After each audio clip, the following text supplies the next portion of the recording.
nome é Lina Yanara e estou aqui para mais uma entrevista de nosso projeto, onde queremos armazenar memórias e relatos. Hoje o entrevistado é o Sr. Valdivino. Vamos bater um papo com ele. Olá pessoal, eu sou a Raíssa e como já foi dito, hoje faremos uma entrevista com o Sr. Valdivino, ele que foi uma peça muito importante para a nossa região na parte da pecuária. Boa tarde, Sr. Valdivino, tudo bem? Olá, boa tarde. Eu sou o Valdivino Honório. Eu vim para Naviraí, dia 10 de setembro de 1952, e a nossa entrevista hoje é para falar a respeito da pecuária, não do Mato Grosso do Sul, mas da município de Naviraí. Como você começou, com que idade, quem te induziu a esse meio da pecuária? A pecuária de Naviraí, na verdade, é o seguinte, eu sou de família de tradição de mexer só com boi, no caso, assim, gado, né? Na propriedade rural. E o meu pai, por ele ser capataz de uma fazenda na época, os filhos de primeiro, aquilo que eu sempre tenho falado, aprende aquilo que os pais sabiam. E nós, filhos, aprendeu a ser peão de boi, na verdade. E eu comecei a trabalhar na idade de 7 anos. Naquele tempo as escolas eram nas áreas rural. Hoje já não temos mais isso, né? Mas naquela época era nas áreas rural. E a gente começou a trabalhar em uma fazenda. Meu pai era capataz e nós, peões, começamos a trabalhar. E aí, quando eu tinha lá meus 13 anos, eu fui para o Pantanal buscar um gado com um condutor chamado Coronel, que era o forte de Naviraí na época, era a pecuária e madeira, né? Que é o que mais existia aqui. A agricultura era muito pouca. E nesse meio de tempo a gente veio desenvolvendo um trabalho que chegou à posição que eu acabei concluindo 30 anos puxando boi no corredor, assim com tropa. Gastava aí algumas marchas aí 70, 80, 90, até 100 e poucos dias a gente viajou montado em burro. E na verdade é o seguinte, Naviraí naquela época era muito difícil. Quando a gente chegou em Naviraí, a gente veio por Juti e desembarcamos lá no Porto Felicidade, descemos na balsinha e desembarcamos aí junto com a família. Meu pai, de família muito humilde, a gente começamos a trabalhar. O meu pai no desenvolvimento aí da pecuária, junto e a gente criança por perto, tivemos aí os primeiros passos nas escolinhas rural. E depois começamos a trabalhar, que criança de primeira era o seguinte, tinha que trabalhar, quem trabalhava de manhã tinha que estudar na tarde, quem trabalhava na tarde tinha que trabalhar de manhã. E eu acabei aprendendo a tradição do meu pai, trabalhando em fazenda. Depois que eu saí da fazenda, eu comecei a puxar boi no corredor, onde que eu puxei esses 30 anos, que eu volto a repetir de novo. Mas naquela época era uma época muito difícil, porque não tinha caminhão boiadeiro, não tinha estrada, não tinha nada disso. Até as próprias estradas, as pessoas faziam, tinha que cavucar o toco com enxadão, para tirar de leva, para fazer as estradas, para aderir o transporte.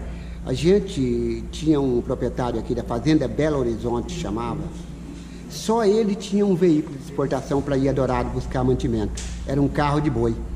Gastava 22 dias para ir em Dourados buscar mantimento aqui, para trazer para o pessoal de Naviraí, por exemplo, os funcionários lá da propriedade. Então tinha aqueles aqui, quando a gente ia sair para viajar, como era muito difícil o acesso para ir por a estrada para sair em Dourados, ou comarca de Vila Brasil, que diria, a gente subia por água até o Porto Felicidade, de lá que a gente embarcava para sair, para ir a Dourados. Essa era uma das funções que a família começou a encontrar dificuldade aqui em Naviraí. Naquele tempo, as propriedades não existia rede de energia elétrica, essas coisas nada tinha, sabe? Hoje nós vivemos aí no mundo computadorizado, mas na época não existia. Nem máquina de escrever não tinha, era pena, sabe? Não tinha aquele negócio de pena para escrever. E não tinha nem essa lapiseira, era tinteiro, ponhava pena numa tinta para escrever naqueles cadernos. Então era um pouco meio dificultoso. Mas aí, com o desenvolvimento das pessoas que vieram chegando, um pouco mais, que daí nós já tinha aqui o senhor Augusto Antônio Virotti, que o fundador aqui era o cunhado dele, que é o Dr. Aliorto da Riva, começou um projeto onde montaram um armazém, que era da firma, e os trabalhadores todos compravam ali para evitar essa dificuldade de gastar 22 dias indo em Dourado de carro de boi para buscar essas mercadorias. Em questão de etnias, assim, tinha paraguaios? Sim. Aqui, quando a gente chegou, a maior parte, todos elas era Guarani, quase todos Guarani. Paraguai, índio, né, indígena, que habitava nessa região, tanto por ser que era uma área deles, né? Mato Grosso do Sul, foram tomados em questão de Guerra Fria, e eles trabalhavam junto com a gente. Eles eram ervateiros da Companhia Mato Laranjeira, que era uma empresa muito forte, e foram chegando as famílias que vinham do Nordeste, estado de São Paulo, enfim, como eu, que vim de São José do Rio Preto, e fomos incluindo junto com os paraguaios e fizemos uma grande amizade aí junto com eles aí, e começamos a trabalhar no desenvolvimento de Naviraí. Eles nos ervateiros, outros plantando lavoura de cafezal, e nós na pecuária com esse desenvolvimento que veio aparecendo. Mas aí o que acontecia? O forte mesmo era o Paraná, do outro lado. Nós tínhamos uma companhia lá chamada Companhia Cobrim e tinha uma outra chamada Melhoramento. A gente pegava boi lá na região do Pantanal, do Labileque, Porto da Manga, trazia para cá, embarcava ali no embarcador do Iviema e levava para o Paraná. E tinha muito conflito com esses paraguaios, esses povos? Sim, o conflito nunca deixou de existir por algumas questões. No caso, por exemplo, os paraguaios, eles tinham muito raiva assim, de brasileiro por essa terra ser uma terra deles, e foram tomadas em questão de guerra, né? Eles ficaram assim, um pouco revoltados, mas depois eles acabaram se conformando e trabalhando junto com os brasileiros aí, da mesma forma, tudo parceiro, ajudando o desenvolvimento de Naviraí. E como que era a sua vida como um tropeiro, assim? A minha vida como tropeiro, assim, no caso, eu toda a vida, no começo eu era peão de boi. Trabalhava com um condutor chamado Coronel, e depois, nesse meio de tempo aí, no desenvolvimento dele, já um pouco, muita pecuária muito forte, eu comecei a puxar boi também como condutor. Aí a gente arrumava aí os 5 peões e descia aí para onde tivesse o proprietário com o boi e trazendo para Naviraí. Porque na época não existia caminhão para puxar boi, era tudo no lombo de burro, era cargueiro. E nesse desenvolvimento a gente foi criando e fomos crescendo a pecuária de Naviraí. Tinha diversão? Lazer, assim, com o senhor, o pessoal da comitiva? Não, isso aí é uma coisa que eu vou dizer para vocês assim, bastante claro. Não tinha, nessa época não existia lazer. O lazer que existia, na verdade, era o seguinte, vou falar para vocês. Era quando tinha aqueles bailes de roça e o sanfoneiro colocava uma mesa lá no meio da barraca lá e o pessoal dançava. Essa era uma das diversões. Algumas eram pescando, outras eram jogando futebol quando começou a surgir os campinhos aí, quebra-dedo, que trata o pessoal. Era a diversão que tinha aí na Naviraí. E que tipo de música tocava nesses bailes? Na época aí tocava muito rasqueado paraguai, né? Polca paraguaia, o chamamé, enfim, essas músicas aí. Tocava o baião, marchinha, o que aprenderam aqui, os sanfoneiros nossos tocavam essa questão. O senhor pode falar um pouco pra gente sobre a erva mate? Sim. A erva mate é o seguinte, é um produto que a gente toma, e eu mesmo não aprendi a tomar nem café, apesar que na Naviraí teve muito café. Eu tomo chimarrão desde a idade dos 7 anos até agora. A gente de tradição. A erva mate é um plantio que, digamos assim, ele não serve como alimento, mas serve assim como fosse um vício, café. O pessoal não toma café, a gente toma tereré e chimarrão. Então aqui a Companhia Mato Laranjeira, eles tinham um grande desenvolvimento da erva, que era onde eles faziam o comércio, comercializavam em dinheiro, levando para as outras grandes cidades. Era o forte da Companhia Mata Laranjeira era erva, e aí finalidade era boi depois. O senhor tocou no assunto de dinheiro. E essa coisa de comitiva, o senhor recebia muito com isso? Sim, a questão da comitiva era o seguinte, depende, é por marcha, igual eu falei para vocês, muito não entende o que é marcha. Marcha é um dia caminhado de boi. Por exemplo, você pega uma boiada, nós pegava lá em Mineiros, digamos aí, nós gastava aqui em torno de 70, 75, 80 dias até aqui, montado em burro para entregar para o proprietário. Aí a gente pegava, pagava os camaradas em diária, por dia, e pegava as marchas. Era 5 peões, né? Que a gente trabalhava, porque quando a gente puxa boi na estrada, um número de 1.500 garrote, a gente tinha um ponteiro, um fiador direito, um fiador esquerdo, um meieiro e um culateiro. Então, e um cozinheiro que trabalhava com os cargueiros, que ia na frente para fazer o rango, né? O almoço, o arroz carreteiro que trata o pessoal. O senhor tem algum fato curioso que o senhor gostaria de contar? Em curiosidade, assim, sim, se for para contar uma história de Naviraí, nós vamos ficar aqui a noite inteira e não vamos terminar, sabe? Porque eu gosto, sim, muito de Naviraí. Eu vim para cá dia 10 de setembro de 1952. Aí, o que aconteceu? De onde o senhor veio? Ah, sim, quando eu vim para cá, eu vim de Rio Preto.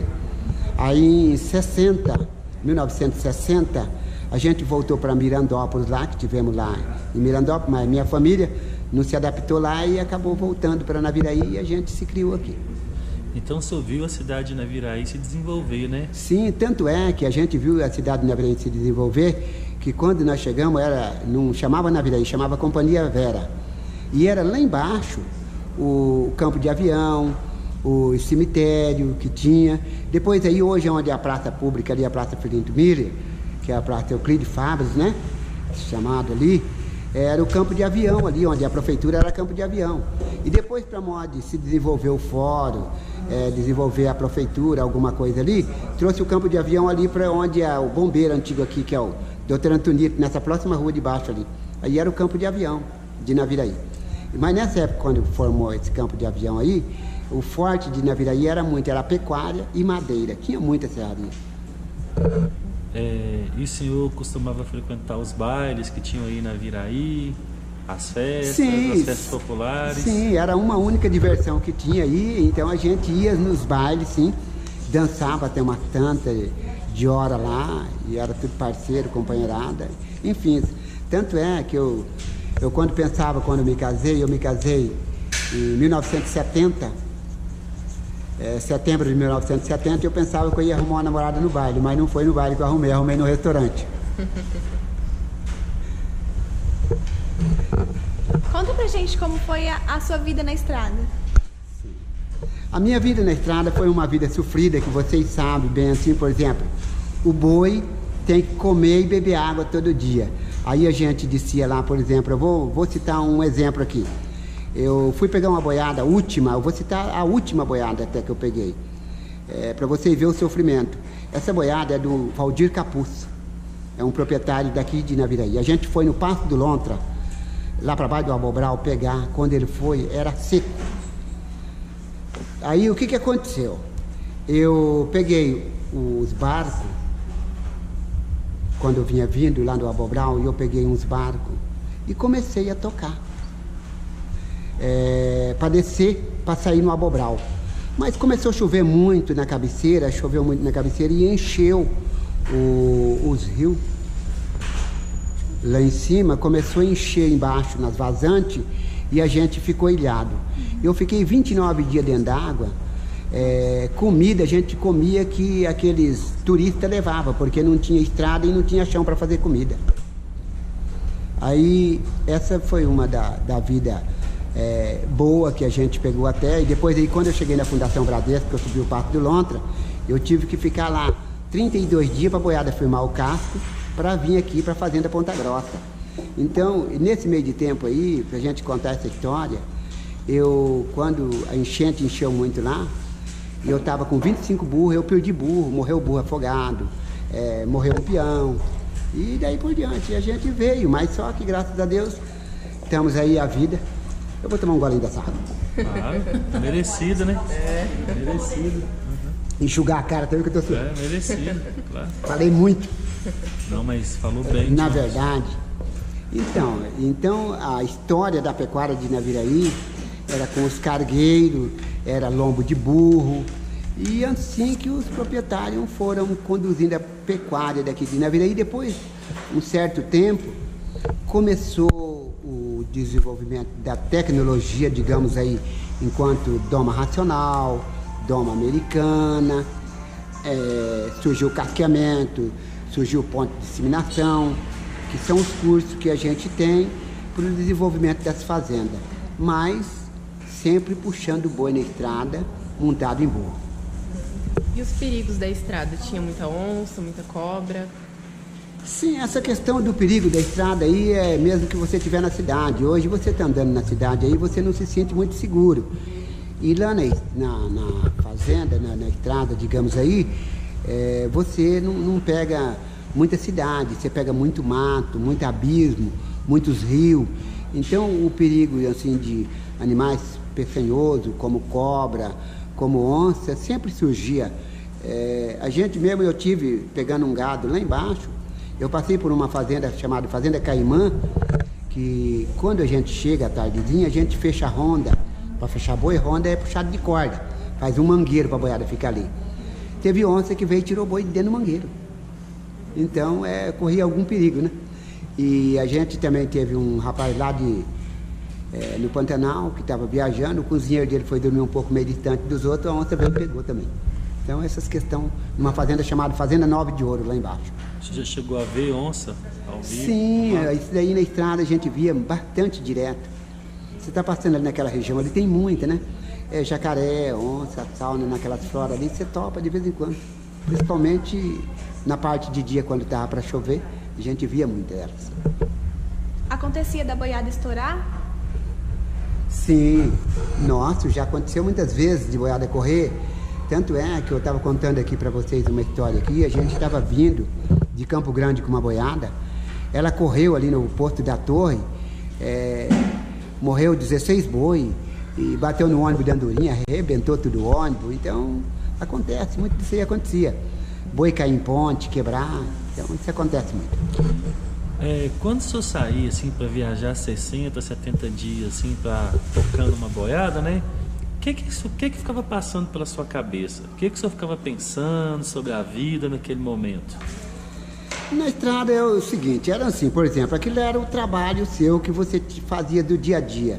A gente já estava até acostumado, tinha família, deixava a família na cidade, deixava assim, alguns recursos para eles e vinha e sabia que tinha uma grande responsabilidade e o destino era entregar aquele número que você pegou para o proprietário. É isso que sempre passava pela cabeça da gente, mas só que tinha as festanças, né? Quando a gente chegava e falava, vamos levar essa criançada para fazer algumas festas. E a sua família, o que ela achava desse teu trabalho? A família, na verdade, eu acredito que eles achavam assim de grande importância, porque os meus filhos estudaram todo nesse trabalho que eu fiz, né? Assim, criado em burro. Tanto é que eu casei em setembro de 1970, 2 vezes com uma mulher só e vivo com ela até ontem. Quem sabe ela pode querer ir embora um dia. Como vocês se alimentavam durante as viagens? Sim, na estrada a gente fazia compra naquelas pequenas currutelas e nós tínhamos os cargueiros, que são aquelas buracas que eles tratam, colocava todas as comidas ali e aí nós tínhamos o cozinheiro, ele fazia almoço e janta, que era o carreteiro mais, né, na estrada. Geralmente que é uma comida mais fácil para fazer. Então era o arroz carreteiro que vocês Isso, muito arroz ali? Carreteiro. Carne não faltava porque você estava conduzindo o número. E o senhor já sofreu algum acidente, algo do tipo, durante essas viagens? Sim. A gente já sofreu grandes acidentes, tanto não só como a gente, como a tropa, enfim, em outras coisas. Eu estava descendo também uma época lá, na região de Corumbá, e veio um caminhão, entrou na boiada, matou 45 boi, e matou um pouco de burro e ainda quebrou um dos peões nossos que estava com a gente. Então, esse tipo de acidente a gente já passou muito. Eu estava atropelando uma ponta de boi na beira de uma cerca também, e eu levei uma rodada e eu fui para lá em Araçatuba, no hospital. Então, qual que é a principal diferença que o senhor vê em relação à vida dos jovens daquela época para a vida dos jovens da vida de hoje? Na verdade era o seguinte, o desenvolvimento na tecnologia de hoje é muito grande. E naquele tempo não tinha. Então as pessoas, seria até um pouco mais fácil para eles, os pais conduzir eles do que na vida de hoje. Naquele tempo a gente não tinha televisão, não tinha o mundo em casa, digamos aí. Então as crianças sempre tinham uma tradição daquilo que os pais sabiam e era fácil de conduzir. Naquele tempo também não existia muito uso de entorpecentes, se tinha também não era todo mundo que conhecia.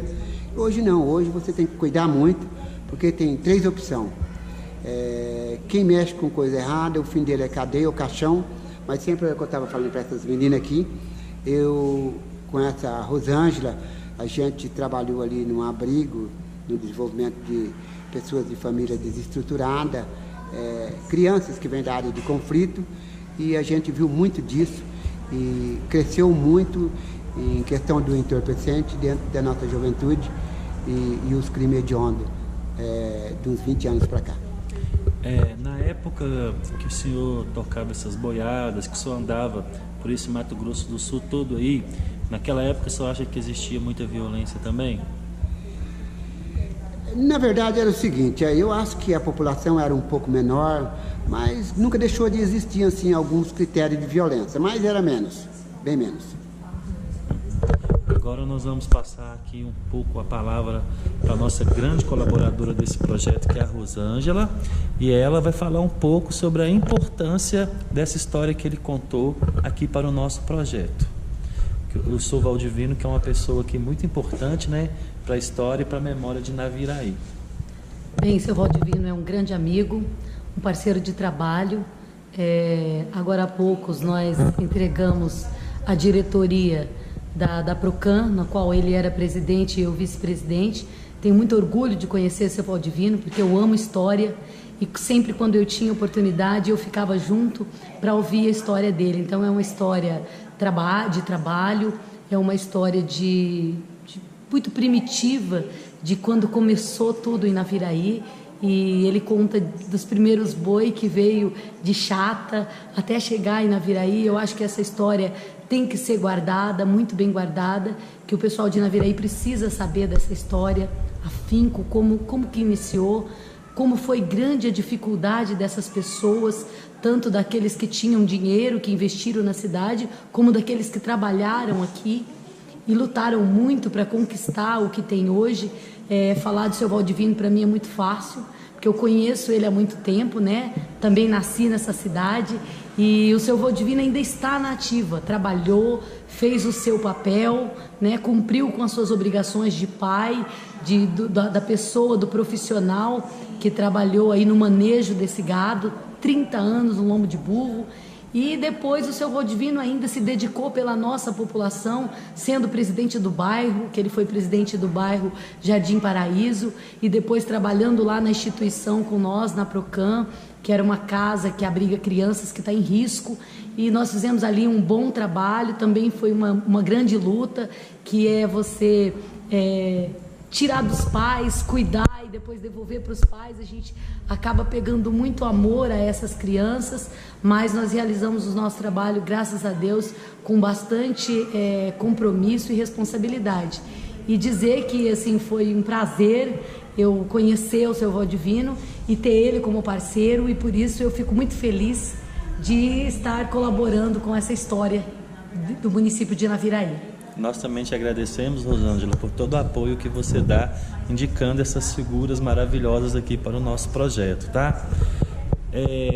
Para a gente encerrar, nós gostaríamos de deixar uma última pergunta para o senhor poder aí passar uma mensagem aí para as pessoas que vão assistir esse vídeo, né? O que é a vida para o senhor? O que toda essa experiência sua pode fazer com que você possa dizer para a gente o que o senhor pensa da vida nos dias atuais? Na verdade é o seguinte, eu vejo Naviraí assim, ainda uma cidade que tem muito futuro em questão da educação, e ela é primitiva. A gente pede para o nosso jovem que aqui estão ainda hoje, que faça parte dessas histórias de Naviraí daqui para frente, porque hoje eu estou contando essa história e daqui a 40, 50 anos eu gostaria que eles estivessem contando da mesma forma que eu estou aqui. Eu agradeço muito a Rosângela e ela ter dizido, eu saí de lá em 2010, eu entrei de presidente de bairro, lá no Jardim Paraíso, fiquei por 8 anos no mandato e mais 2 anos aí contribuindo um trabalho social. Então eu gostaria que mais alguém da sociedade, no modo geral, assumisse essa responsabilidade e não deixasse ela cair por terra, que é o trabalho social. Muito legal. Agora a Linianara vai fazer a despedida dela desse nosso novo vídeo, né? Nós vamos encerrar por hoje. Muito obrigada, seu Val. Muito obrigada a todos vocês que estão nos assistindo. Obrigada, Rosângela, por toda essa disponibilidade. E até a próxima. Agora a Raíssa também vai fazer a despedida dela. Bom, pessoal, muito obrigada a você que esteve aí nos assistindo, nos ouvindo. Obrigada, Sr. Valdivino, por tantas experiências contadas hoje. Eu acho que só esse vídeo não é suficiente, né? Muitos vídeos ainda para uma história grandiosa e muito boa dessa.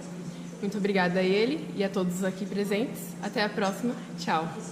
Até a próxima, Val, né? Até a próxima. E eu que agradeço a todos vocês aí, a Rosângela lá, que tem nos convidado, o senhor como professor, para vir aqui para mostrar a história de Naviraí para o restante da nossa população que aí vai ficar. Eu fico muito grato e muito obrigado. Assim nós encerramos então mais um vídeo do nosso projeto do Centro de Arquivo, Cultura e Memória do Cone Sul do Mato Grosso do Sul. Muito obrigado.